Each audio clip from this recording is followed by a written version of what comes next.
ఏమావయ్య పెళ్లికి 10 రోజులు టైం ఎందుకని అడిగావు? ఇప్పుడు చూసావా ఇల్లు ఎంత సందడిగా ఉందో, సంధ్య ఎంత సంతోషంగా ఉందో. ఎందుకుంటారా? వాళ్ళందరికి నిజం తెలియదు కాబట్టి సంతోషంగా ఉన్నారు. చెప్పరా సీనుగా, ఇంట్లో ఏం జరుగుతుందో నువ్వు చెప్తావా, నన్ను చెప్పమంటావా? ఏంద్ర బామర్ది చెప్పరా సీనుగా, నువ్వు చెప్తావా, నన్ను చెప్పమంటావా?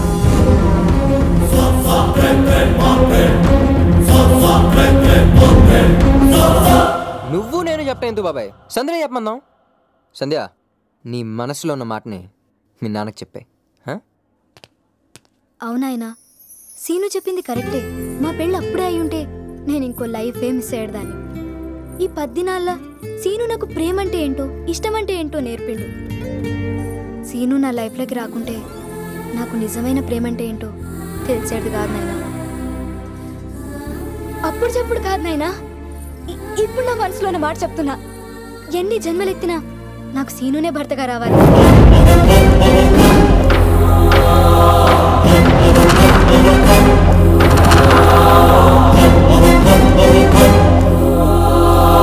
అవునాయనా, నాకు సీనునే కావాలి.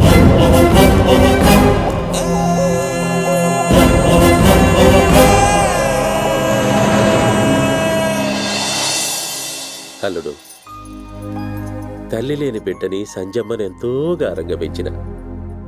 సంజమ్మకు అల్లరి అహంకారం తప్ప అణిగిమణి గుండు తెలవది.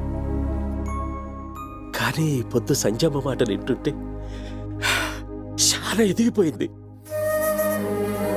నేను చచ్చేలోపు నా బిడ్డను నాకంటే ఎక్కువగా ప్రేమించేటోడు వస్తాడో రాడోనని భయపడ్డా. నువ్వొచ్చిన వల్లుడు, ఎప్పటి సంతే నువ్వు ఇంటికి అల్లునివే కాదు, నా కొడుకురా, నా కొడుకువే.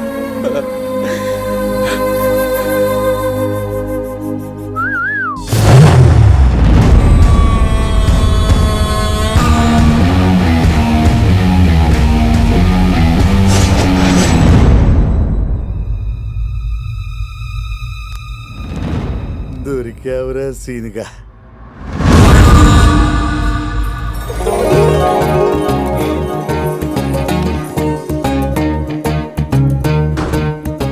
సంజయ్, ఈ ఇంటికి నేను శృతి కోసం వచ్చాను.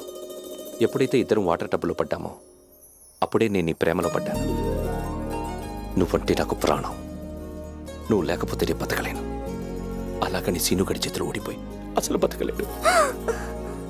ఎందుకంటే నీకు లవ్ మ్యారేజ్ అంబిషన్, నాకు వాడి మీద రివెంజ్ అంబిషన్.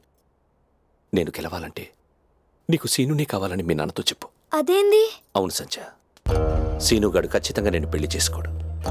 పెళ్లి పీటల మీద వాడే బయటపడతాడు. అప్పుడు మీ నాన్న వాడిని చితకబాదితే చూడాలన్నది నా కోరిక. ఇది జరగకపోతే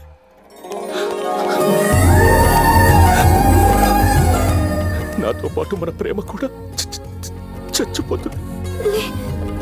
అట్లా జరగనికిలే, నువ్వు చెప్పినట్టు చేస్తా.